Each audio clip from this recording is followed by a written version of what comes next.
and we have to really escalate the noise we make so that we'll be heard.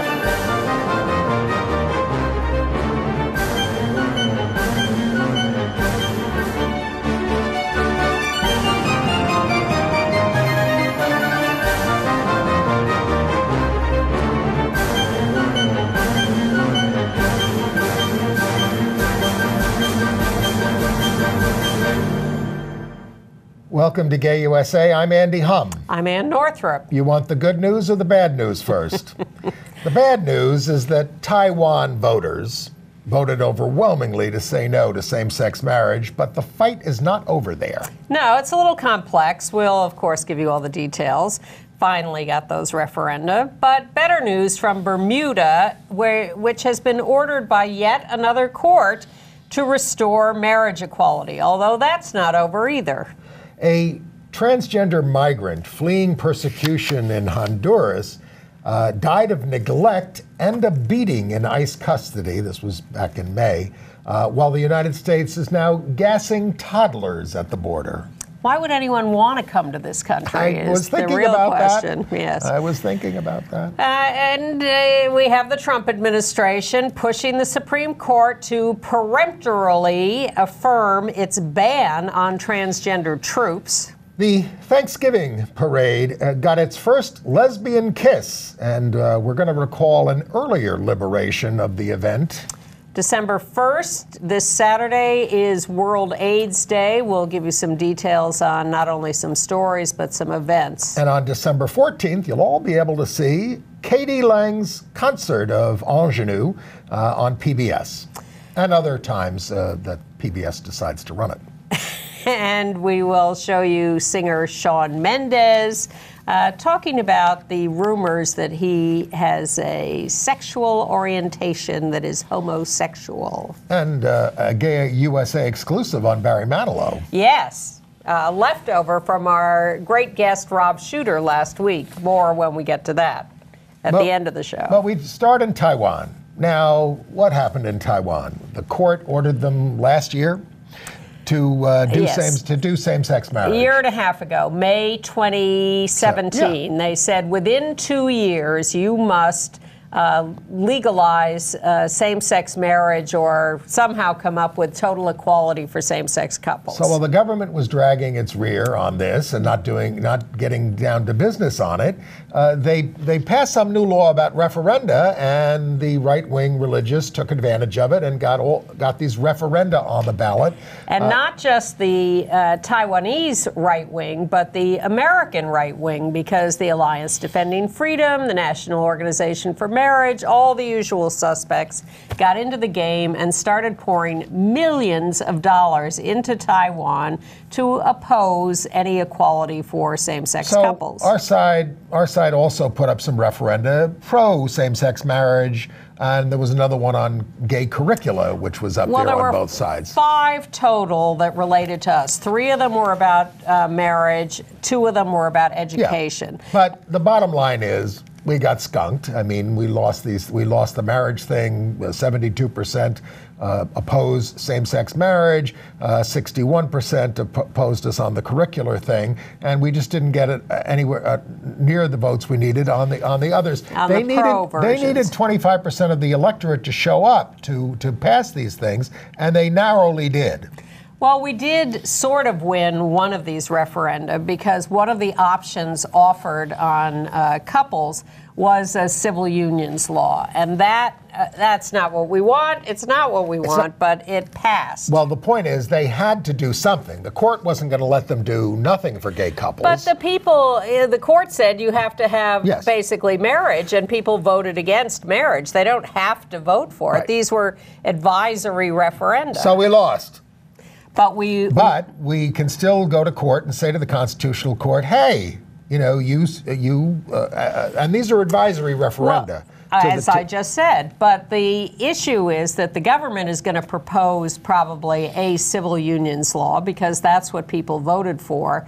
And then we're going to have to decide whether to go to the court and ask for full marriage rights as opposed to the civil unions law. And the court is going to have to decide whether or not the civil unions law is an adequate fulfillment of their order that to ban same-sex marriage is unconstitutional against the Taiwanese constitutional guarantees of equality. Now, what I've read, and you can correct me, is that if the legislature continues to do nothing, that marriage equality goes into effect in May of 2019. Well, that was the original scheme, but the point is that this was not a binding referendum. No, it wasn't. But when the government does step up, which it is much more likely to do than not, and proposes this civil union law, then what happens? Well, does it fulfill the court's mandate or doesn't it? Well. And the court could change its mind. The court could read the handwriting on the wall and decide that they would allow this to stand as the civil unions law and not mandate full marriage rights. The government is in a bit of disarray. The president, Tsai Ing-wen, resigned as head of the party, of her party. I mean, she's still the president, but she suffered losses in local elections on this same date.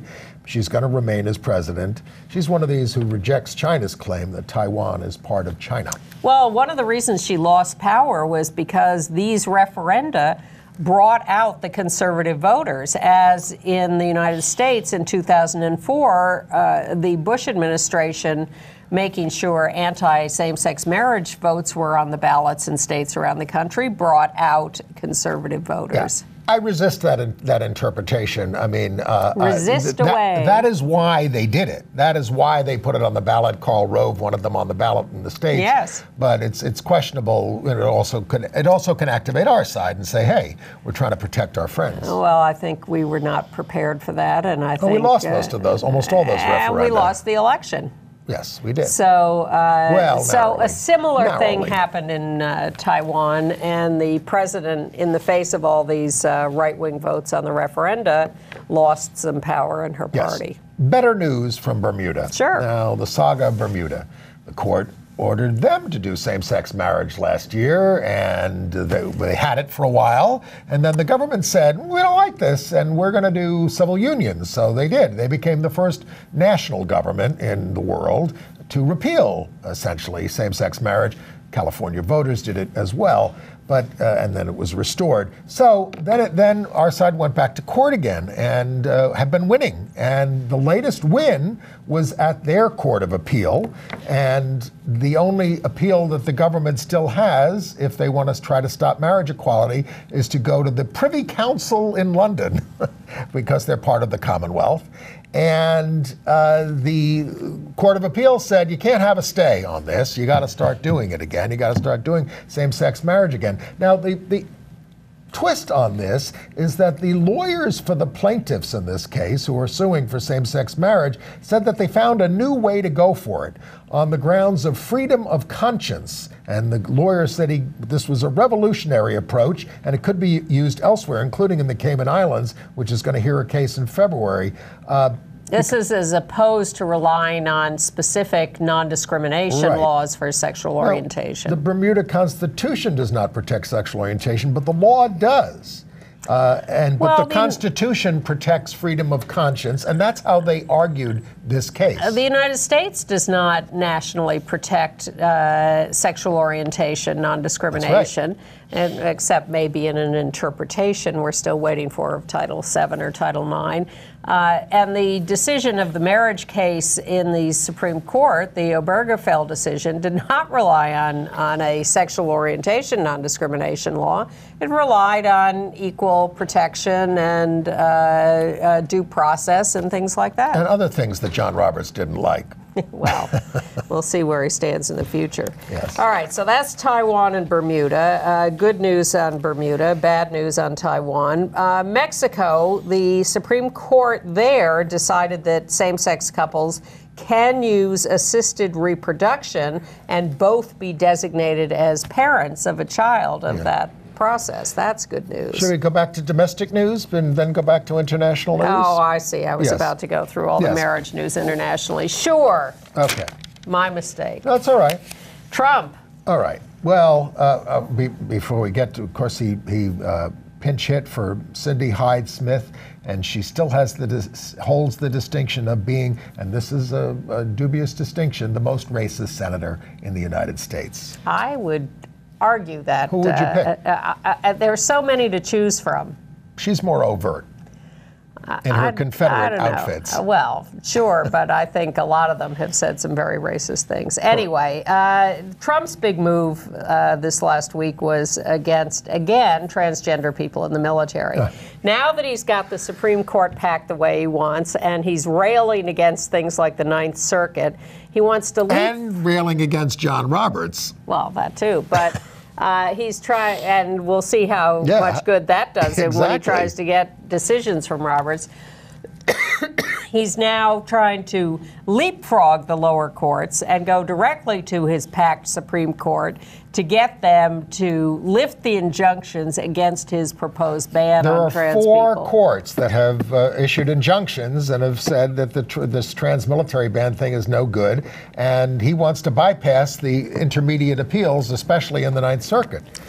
Now, I'm concerned about one thing. The reporting on this item I thought was a little light, because I didn't see any mention of the fact that trans people are serving currently in the military, and that everything he's done has not stopped that. And everything, except the way they're dragging their tails on letting people into the military who are transgender, and making all kinds of objections to them. Yes, but people are still enlisting. Technically under the law, but they are making their lives miserable. So let's be clear. The Williams Institute estimates there are 15,000 plus trans people serving in the military. Most of them not out. Oh, absolutely, but they're there. And Trump, with all his maneuvering, has not succeeded in getting rid of any of them yet. And they are serving happily and honorably, and this is all nonsense. Right. And I suspect he is not going to succeed in his attempt to leapfrog the regular system. And then there's the Office of Personnel Management. They have now removed the Obama guidance on gender identity, and they say that they are saying that gender-specific jobs in federal government should be assigned according to biological sex. Now, what jobs are they talking about here? I don't know, but they also have put in some general statement of non-discrimination. Well, they've left the Obama executive order on LGBT in place, but they're doing everything they can to sort of undermine it. Absolutely. The gender identity guidance page was all about how to support and protect transgender workers, and that is now gone from their website. And then there's all the stuff going on at the border. Of course, this was the week that they approved lethal force at the border, and we read more about the transgender asylum seeker who died at the border, Roxana Hernandez Rodriguez. 33 years old, trans woman from Honduras. Had been in and out of the United States several times. And had been gang raped by MS-13 in Honduras. Mm-hmm. So she essentially died. Well, she had HIV, she was dehydrated, they kept moving her around in May to various places. She was, shackled, she had bruises. The original government autopsy said that she had died of complications of HIV and dehydration. But then her representatives commissioned a second autopsy, and the news is that they found these bruises and evidence of her having been beaten in, they're saying, in ICE custody. Now, in fact, this is a private prison system where she was being kept. And so between ICE and the private prison system, she was beaten to death. Yes. And that has been revealed just by this outside second autopsy. So the advocates are suing the government. Always a tough thing to do, but they're trying to. The Transgender Law Center is suing. Yes. And I'm happier with the coverage of this. I'm surprised at the extent to which this has been covered in major media all over the place. Well, and then you all saw the famous picture of the children, toddlers, being gassed at the border. I mean, this picture has been all over the world and is absolutely appalling. And But it was nice to see this week that anti-government militia leader Eamon Bundy condemned the Trump administration for their treatment of immigrants and said the people opposing this are just being selfish, he said. Eamon Bundy. Wait a minute, the people opposing what? Opposing immigration. Are being selfish. I mean, it's no skin off. Well, they're being very short-sighted because if we don't continue to enrich the population of the United States with immigration, this country is going to shrivel and die much quicker. It's certainly happening right now before our eyes. Well, also on the border, that's a segue, in Tucson, Arizona, a widower, Michael Eli, 65 years old, has represented by Lambda Legal, is filing for Social Security survivors benefits. He was married to his partner, James Taylor. They were together for 43 years, and as soon as marriage became legal in Arizona in 2014, they got married within 3 weeks after legalization. But then James died 6 months later. But you can only get survivor's benefits if you've been married for 9 months. Yep. 9 months. And so Social Security turned him down. Now, the late husband was the prime breadwinner for the family. And so getting his survivor benefits is extremely important. And so Michael is now suing and saying, we were together for 43 years. We weren't allowed to get married. There are a number of these cases working their way through the courts. I mean, there was even the case of that guy who had a commitment ceremony who was ordered by the court to pay a divorce settlement many years later from somebody he broke up with 20 years ago. Yeah. So we'll see how this all plays out. And in Virginia, Norfolk, Virginia, firefighter Scott Phillips Gartner, 55 years old, is suing the city. He was a firefighter for many years. He married his boyfriend 4 years ago when he was 51. And he then was incredibly harassed, demoted from his job, transferred to some hinterland, and really forced to resign. So he is now suing the city of Norfolk for that kind of treatment. I had a couple of other Trump notes. One of them is bad, of course. It looks like Thomas Farr, the North Carolina bigot who's up for a federal judge, is going to go through, even if Flake doesn't vote for him. Susan Collins spent time with him and was reassured. Now, this guy worked with Jesse Helms on voter suppression. He goes way back, and he's been doing a lot of stuff in the last decade as well. Yep. So Mike Pence would have to break a tie to get him through. So that's the bad news. And, people have told us lately it's very hard to listen to all this stuff. It's very depressing. But I want you to think about the fact that when the Democrats take power in the House in January, there are 5 House committees that are going to investigate Betsy DeVos. And among them is Maxine Waters, who's going to go after her for violations of civil rights, including of transgender rights, and Mark Takano, the out gay representative from California, who's going to look at how she derailed the benefits of tens of thousands of military veterans. We lost a fundamentally important activist this week, Ray Hill from Houston.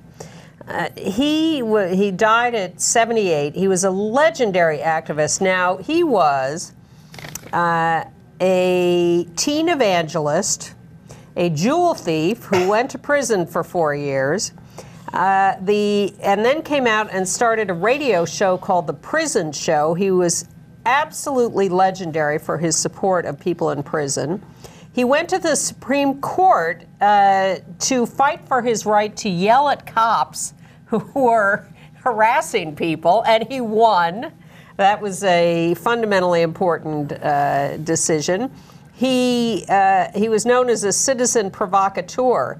In 1977, he got involved with a fight against Anita Bryant, who was trying to get rid of us. And she was successful in the first referendum against LGBT rights in Florida. In 1978, he and others convened something called Town Meeting 1 in Houston. And that was the big organizing meeting for the LGBT community in Houston. Many organizations came out of that, and it was... and he was very involved in the marches on Washington. Washington, Yeah. and at one of them, I think it had to be the '87 march. He organized a national LGBT Congress while we were down there for the March on Washington. He was very serious about democratizing the movement and making it national. He hung out with Harvey Milk, with Edward Albee, with Tennessee Williams. He said his parents, when he was young, he was very well dressed, and his parents were very afraid he would grow up to be a Republican. And they were very relieved when he told them, no, I'm not a Republican, I'm gay. He was quite a character, a lovely guy, and I just remember him. This is not particularly gay. I remember him. We all went out to a Chinese restaurant together after a meeting, and he just says to the owner of the place, "We each have $6. Do your best." And bring us. He didn't order anything. He said. So they made a documentary about him called "The Trouble with Ray." And we have an excerpt from it that has some wonderful stories in it, so we wanted to share that with you. Hello there. I'm George Putnam. I'd like to begin with a fact, a simple yet shocking fact. It is this: a flood tide of filth is engulfing our country in the form of newsstand obscenity and is threatening to pervert an entire generation of our American children. We know that once a person is perverted, it is practically impossible for that person to adjust to normal attitudes in regard to sex. I came out in the late 50s, and I got away with everything, but I made damn sure that everybody knew that I was gay. And since I talked about it, it wasn't so much a weapon they could use in my presence. Everybody said it was courage. The courage to be honest. But I think that the line between courage and insanity or madness or stupidity might not be very thick.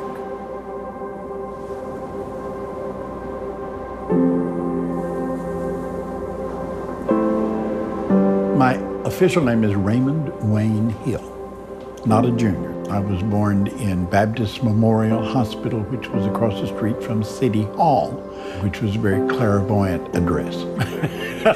I spent half my career demonstrating in front of the building across the street from where I was born. Do you think that homosexuality should be legalized completely a la Illinois? Definitely, definitely. Would you ever marry a girl who had been a homosexual? Yeah, I think it would be more interesting. In the old days, the cops would come in, and out of habit, everybody would hit either the bar or the wall. So all of the patrons would be like in a lineup. People just wince when I say this. But to the gay movement, the bars were what the churches were to black movement. It was the only institution they would let us have. And so as long as we were contained in bars, they didn't have to worry about the lobbies of their banks and their desks in their law firms and their hospitals. But that also made us easy targets. Now, Rita Wannstrom owned a bar over on Shepherd Street. The name of the bar was the Roaring 60s. And Rita Wannstrom was a great big old raw bone Scandinavian lesbian. Her nickname was Papa Bear, if that draws an image. Okay. And so Papa Bear called me, and what was happening is Officer Murphy of the Vice Squad, his wife left him for a big lesbian by the name of Big Seal. Well, we all knew Big Seal. And he, being the lieutenant in the Vice Squad, raided the lesbian bars to kind of get even. So the cops would come in and arrest every woman in the bar who had pants with zippers or buttons in the front. If the zipper was on the side, you were all right. If the zipper was in the back, you were all right. But if the zipper was in the front, that was perceived by the police officers to be cross-dressing. So when the cops would come in, all of the women would go to the women's room and turn their pants around. I don't know if you've seen a herd of lesbians with Levi's on backwards, but it is not a pretty sight.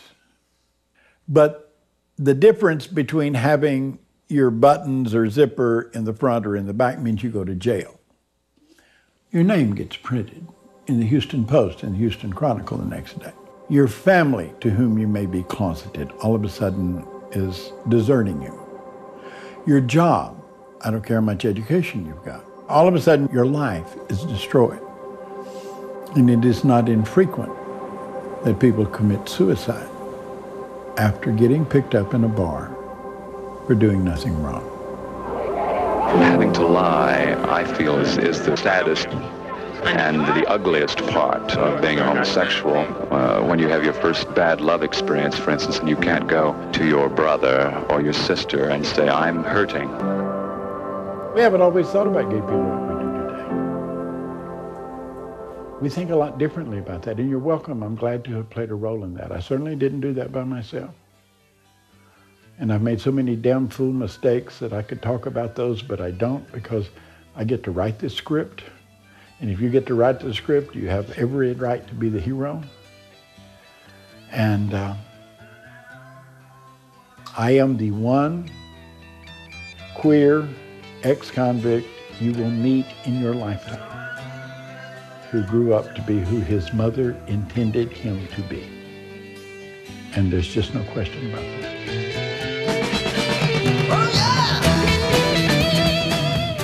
Ray Hill, 78. There will be a funeral memorial service for him on the steps of City Hall in Houston this Sunday at 2 p.m. Anise Parker regarded him as her mentor. A true pioneer. Yeah. True pioneer. Now, a pioneering moment happened at the Thanksgiving Day parade this It's year. hard to believe it's 2018, but you know they showed a scene from the musical The Prom, which I have been promoting as the best musical on Broadway, and they actually showed the scene where the two women, young women, at the prom kiss. And this was, considered a breakthrough. The right wing went nuts, said that millions of small children were exposed to this, but most of the people just enjoyed it. Well, it turns out the Thanksgiving Day Parade has an enormous audience. It's one of the highest rated shows of the year. What else is there to do? Guess. While you're cooking the turkey and things, you watch the Thanksgiving. I got to watch it in person for the first time in my life this year. Well, I went years ago. I haven't been lately. So, but this was not the first liberation of the parade. That would have been back in 2003 when Harvey Fierstein, who was doing Hairspray at the time and playing Edna Turnblad. On Broadway. Yes, which he wrote also. The book of, he played Mrs. Claus, and this was quite controversial. And in conjunction with that... Was that in place of the usual Santa Claus at the end of the parade? I'm not sure if they had Santa in there as well, but in anticipation of this, Harvey drafted, and they published in the New York Times, an op-ed piece that he wrote saying that what if Santa was gay? And he talked about this for the New York Times.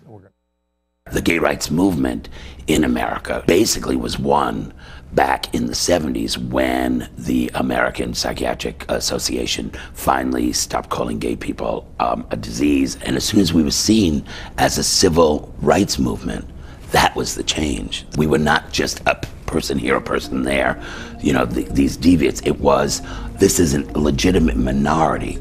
The war was won, in my opinion, and then it's these little battles.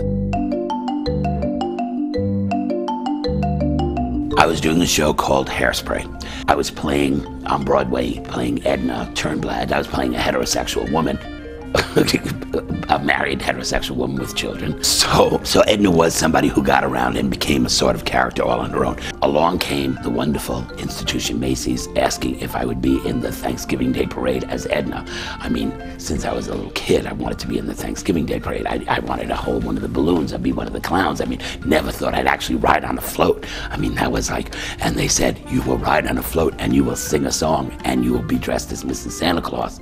And I went, whoa. So it wasn't Harvey Fierstein as Mrs. Santa Claus. It was indeed Harvey Fierstein playing Edna, who's dressed as Mrs. Santa Claus. And then it occurred to me, what if someone as beloved as St. Nicholas turned out to be gay? I mean, that's even bigger than Ellen DeGeneres or Elton John or any of those people. And I thought, would the world turn against this person, and it seemed like a perfect subject for a op-ed piece. So I wrote it.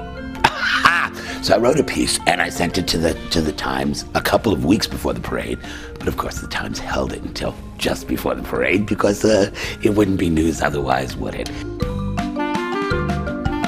All of a sudden the phone started ringing and all that, and all these people asking, is Macy's making a political statement or all that? And there's a difference between Harvey writing in the Times and, they were two different events. One was that I was going to ride in the parade. That's purely entertainment. One was that I wrote an op-ed piece. I didn't expect to marry the two things together. On that morning, I was certainly asked about it, and that was fine. I wasn't there, I wasn't in the Macy's Day Parade to make a political statement. I was saying, what if? And that was the point of that article. What if Santa Claus was gay? Would his image be torn down? Would you get rid of that man in the red suit? Would you do all of that? What would happen? Probably the truth is they'd just go into denial, like with everybody else. And Santa Claus, I don't know. Look at this suit. You telling me he's straight?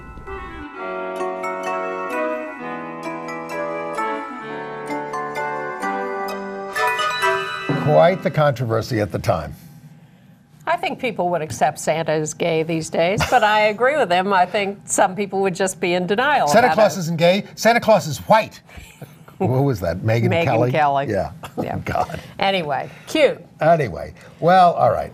Back to the bad news. In Boston, we told you that somebody was making threatening phone calls to gay bars there, saying he was going to shoot up the bars. Well, an unnamed 16-year-old from New Hampshire has been arrested in the case. He's got a bunch of outstanding warrants, so he's being held as a fugitive from justice. But the manager of the Alley Bar, which was one of them, Rocco LaMonica, told the Boston Herald nobody wants to prosecute someone and ruin someone's life. He hopes he will see that we're not the enemy and they'll see that it's okay to be who you are. Well, okay, but We just used to call places and say, is your refrigerator running? We better go catch it. we used to, well, we could go Whatever. on.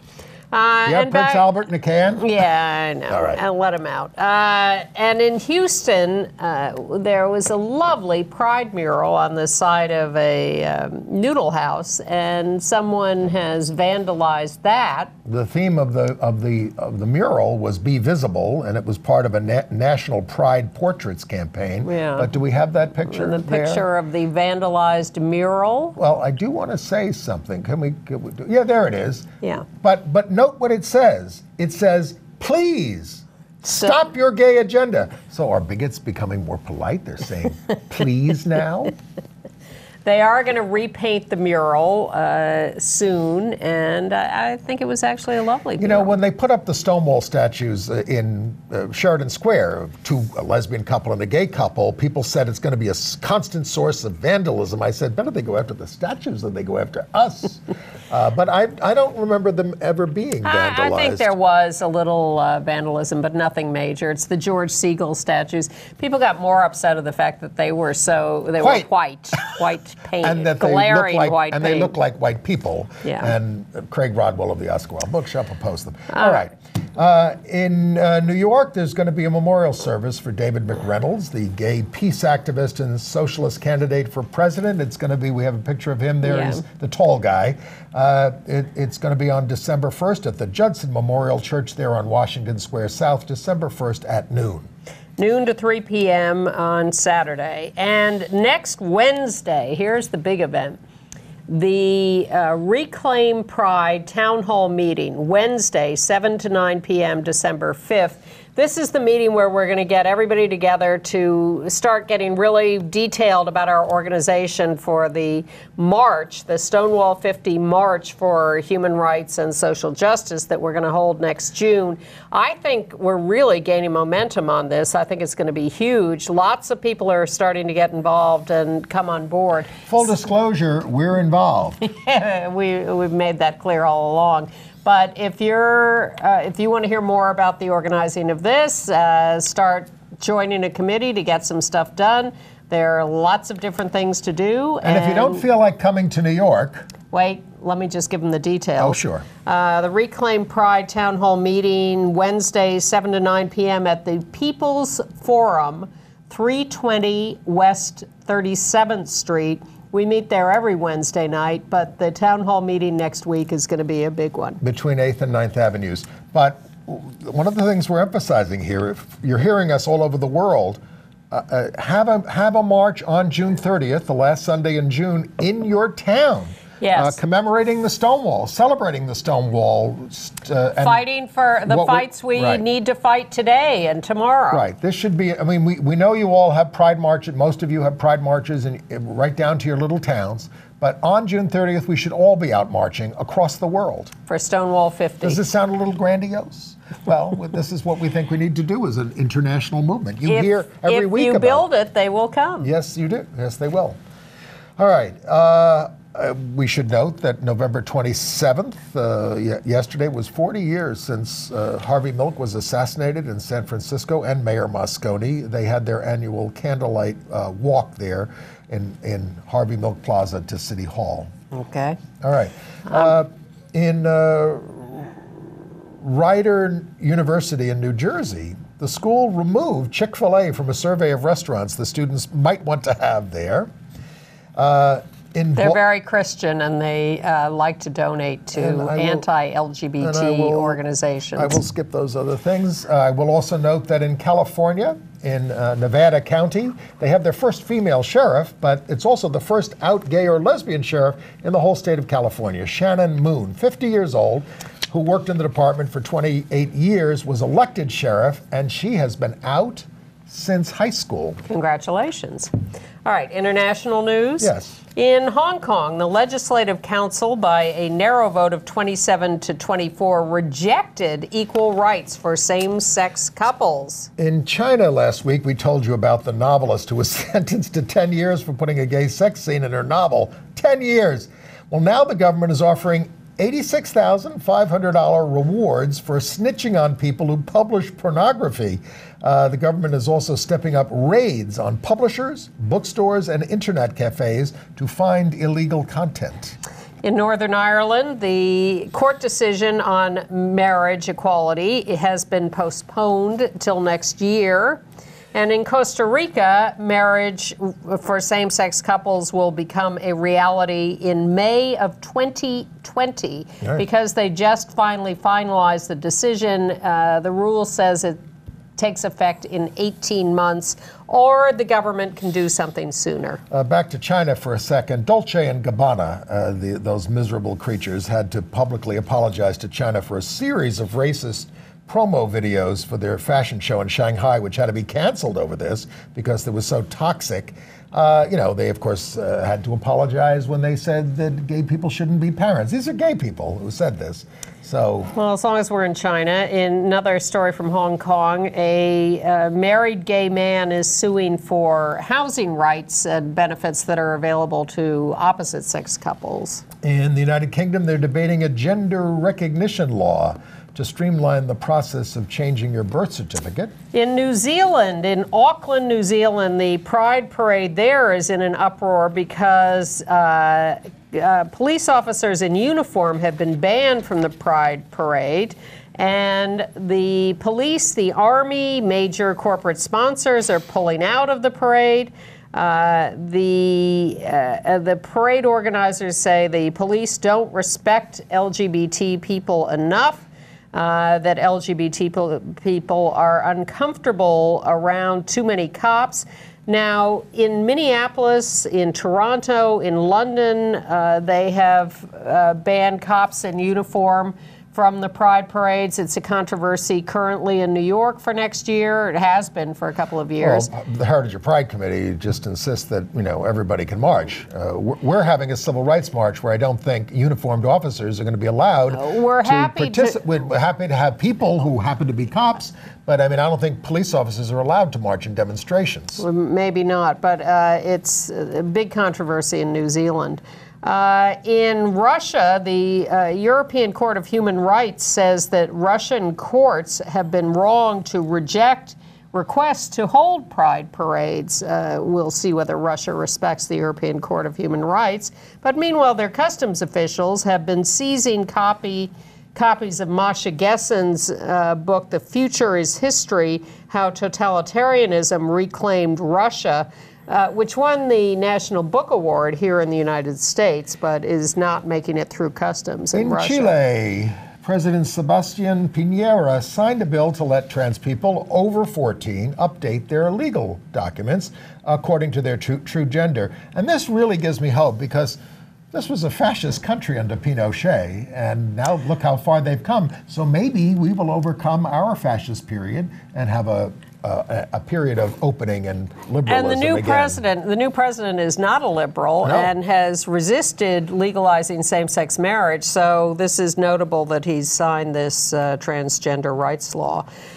In India, we know that they killed the sodomy ban a few months ago. So now Delhi has held its first pride parade since that was overturned. And it's the biggest one in a long time. Thousands of people showed up, and it was a huge success. And I just thought this guy was so striking in his turban and pearls that was the picture I wanted to show from the Delhi Pride Parade. Such regal dignity. Yes. I think that sort of embodies the new spirit. We have a lot of queens in our parade as well. I want to wear a turban and pearls. In Australia, a kid named Finn Stannard, a student at Tony Abbott's old Catholic high school, came out at a school assembly and was given a standing ovation.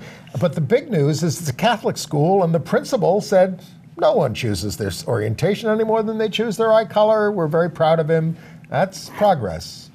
And progress in Guyana. We'll include a link to that tape in our email. We told you that the court in Guyana had struck the anti-cross-dressing law, public cross-dressing. Well, the president of Guyana has applauded that decision and says that he wants to institute robust education campaigns about LGBT human rights. He wants that publicly all over the country. That would be fantastic. I'm not sure what kind of education is needed here, but Gareth Thomas, he's a rugger, isn't he? Yes, rugby player. He was retired. He was gay bashed in Cardiff, and so Wales. So the teams in Wales and France were wearing rainbow laces in support of him. A 16-year-old boy, another 16-year-old, was arrested for this and for the bashing. But some of the England players... But that's who does most of the bashing, is teenage and early 20s guys of all kinds. Racist bashing, gay bashing. The guy who shot up the synagogue was not 16. I said most. All right. Most. Okay. But some of the players, the England players, won't wear them. They said we're not anti-gay, they're too thick, they're too long, and they're uncomfortable. But a Mexican couple living in New York are the first same-sex couple allowed to marry at the Mexican consulate here in New York. They got a special ruling to allow them to do so. This happened in New York City. Yeah, and there they are getting married. Congratulations to them. In the German cardinal Gerhard Müller, not the Mueller that we have, he blames a mafia-like homosexual network for the Catholic Church's scandals, says the church underestimates the moral depravity of homosexual acts among adults, and also blames creeping atheism in the church. Atheism in the church, what an idea.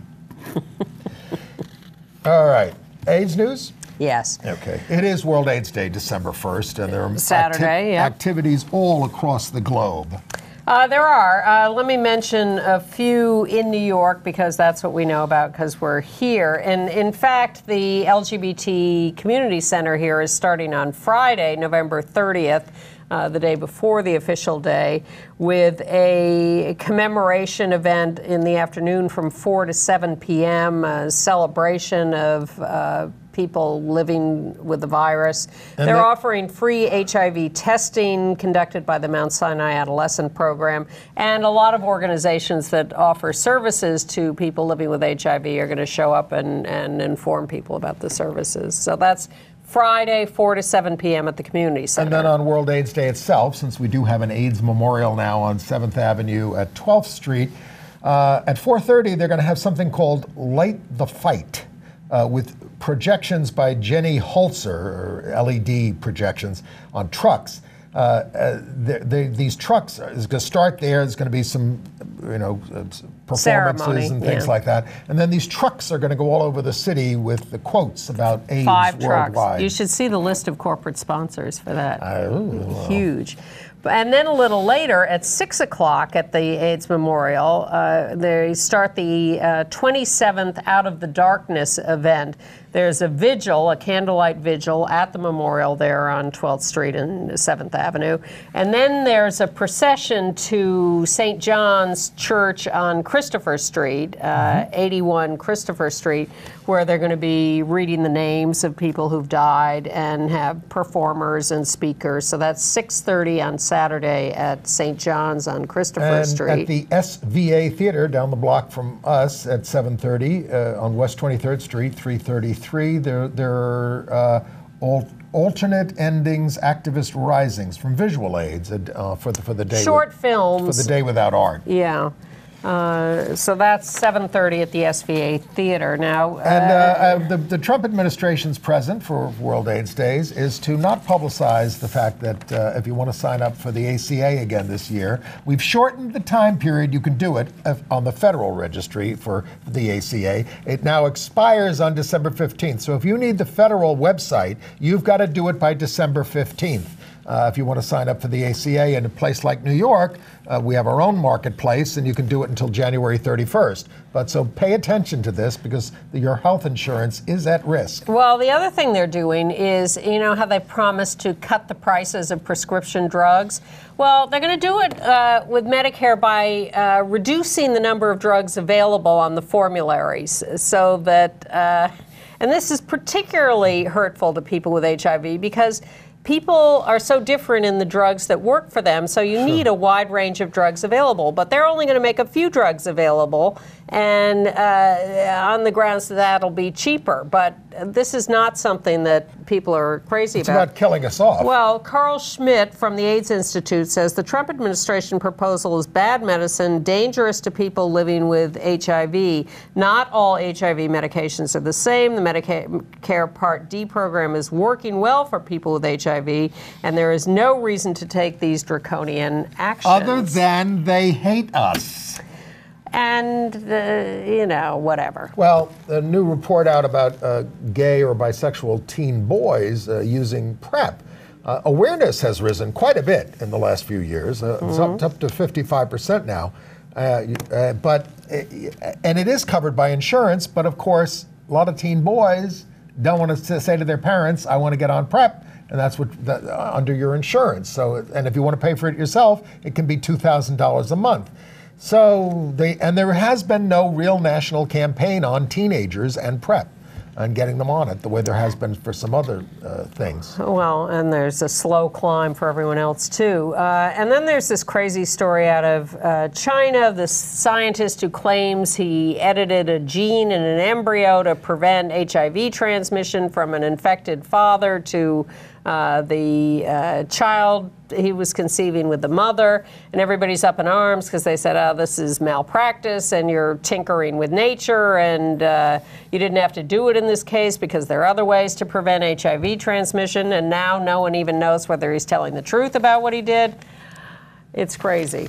We'll keep an eye on it. He was literally called crazy by some of the other scientists. So, do you think we have time to run this tape? All right. So the Zero Project, run by Sean Strub and others, is a great project, mostly about criminalization of HIV. And they hold an annual conference called We the Positive Summit, held this year in Jackson, Mississippi. And out of it, they made this tape that was people with HIV talking about their experience with the virus. And it's called Sing Your Song, People Living with HIV Networks Change Lives.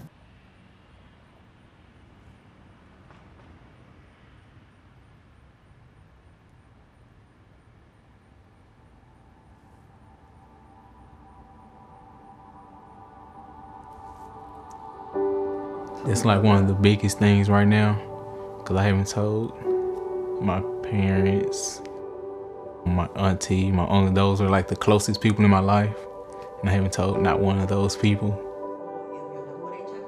So I'm kind of like trying to educate myself to like prepare.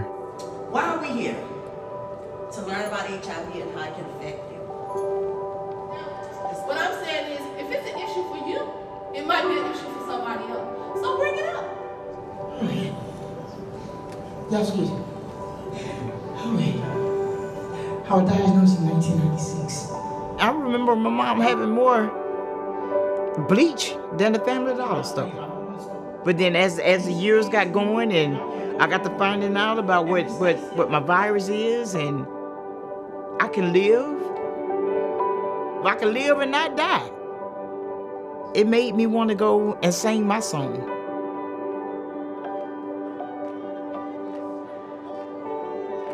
Being in a support group, that's trust. You can feel it. Everyone there has basically the same thing. They may have different strands, they may be taking different meds, but y'all all in there for the same thing. I want to make sure you have the tools to be able to do that effectively. We share information. And with the information that I get from out the network, I take it and I use it. Because I mean, people out here need to know, what can I do to stop this thing right now? When you're serving people and you see the difference in those people, you know, that, for me, that's the greatest thing in doing a mentorship.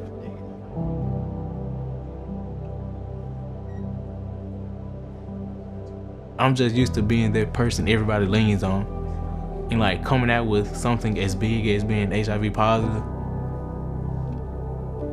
I don't know how it may go. Like everybody may lean away, everybody may just move completely away.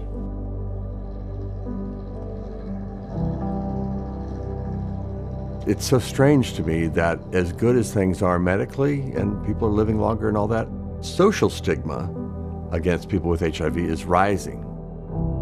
How do I open up about that which is the most challenging thing in me, and that is that I'm living with HIV?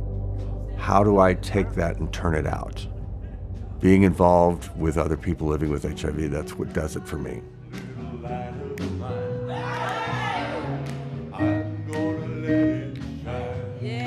The one voice makes you look like you're just crazy, and you're just angry, and you're just permanently damaged. But two voices begins then to have a totally different tone about it. And 3 and 4 and 5 and 6 and 7 voices standing in the same public forum that has to do with HIV suddenly has a powerful voice. How would you feel if your child was taken from you? No, how if would your you feel child if your daughter was was a a thing? So would you vote, Senator Whitaker, to expand our Medicaid? Well, why? Look No. at us. No, I'm not. You're not? No. Okay, well, you won't get our vote. Yes, ma'am. Oh, let me find this word. It gives me hope. It gives me hope that maybe someday that this too shall pass. It gives me hope that it could save the life of somebody. It gives me hope that, you know, it don't have to go any further. I didn't know my purpose before I had HIV. HIV kind of brought something out of me. Gave me this sense of I can make a difference and my voice is powerful. It woke me up.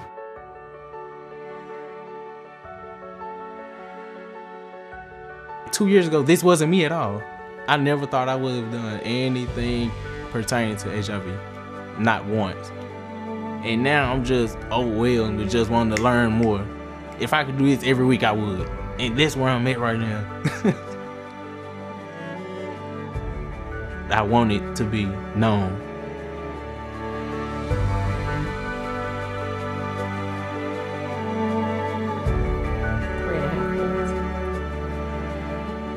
Very brave people and very positive. Wonderful to see their blossoming and their joy in their own lives and in knowledge. Right.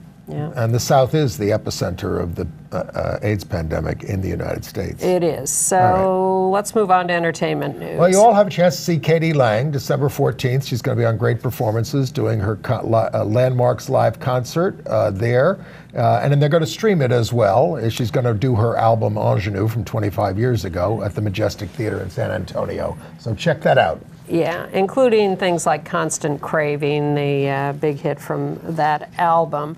I noticed the death of Bernardo Bertolucci, and what that brought up for me was The Conformist from 1970. I was just out of college, living in Washington, D.C. I went to see it, I think, by myself, and I was so overwhelmed by the lesbian scene with Dominique Sanda and Stefania Sandrelli. I thought Dominique Sanda was about the most gorgeous thing I'd ever seen. And of course, they say that Jean-Louis Trintignant, as the star, was supposed to be a closeted person. The Conformist. Great director, great director. Yeah. Chris Cooper seconds Rob Shooter's endorsement of The Favorite, which was a big winner at the Gotham Awards, the first movie awards Well, event. Chris calls it awesome body, deliciously off-kilter, sad, funny, and lesbianic. Oh, that's the whole point of it. Bill and Hillary Clinton went to see Torch Song Trilogy, got a standing ovation from the audience. Of course, they are preempting Lucas Knoth's play on Broadway next year called Hillary and Clinton, with John Lithgow and Laurie Metcalf as them in March. Our friend Rachel Lipstein, who's sat in here a couple of times, has written about the trans men's bodybuilding documentary Man-Made, which you can, for The New Yorker, quite an extensive piece. And you can see that on December 12th at the Community Center here. It's a New Fest event. Young singer Shawn Mendes took to YouTube to clarify that he's not gay, but it shouldn't matter, and we'll include the link. It's a short video. We'll send it with our email. Just sign up for our email by going to our website, gayusatv.org. But our picture of the week comes from our guest last week, Rob Shooter, who does the naughtygossip.com website. Now, keep this up here. In the middle, Barry Manilow, on the High Line here in New York. On the left, his assistant, Mark Hewlett. On the right, Rob Shooter's husband, Bruce Sussman, who is the songwriting partner of Barry Manilow. They wrote Copacabana together. So they're all hanging around at Rob and Bruce's apartment, Barry and Mark. And Barry says, I'd like to go up on the High Line. Is it too busy up there? It's very busy. Nobody goes there anymore. Rob says, oh, no one goes there. So they go up on the High Line like that, and within 15 minutes, he says, there are tourist buses and locals singing Copacabana.